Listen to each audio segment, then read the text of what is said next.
There are also times when you've actually run the design and then you realize that a section of the work hasn't been cut and it's actually necessary for you to go back and cut it once more. For this task, there is no need for you to run the entire file from the start or actually scroll through your G-code and search for that specific point.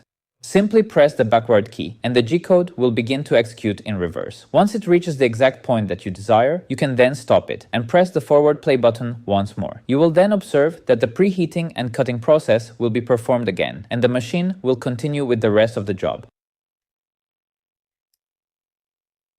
Sometimes you actually need to execute your design starting from the middle. For instance, you might have set up a part and already cut 5 sections of it. Then the software might have closed or reset, or for any other reason, you've reopened it. You'll want to continue your work precisely from that point onwards. You no longer have to execute all the files from the very beginning. Instead, you can simply scroll through your G-code text.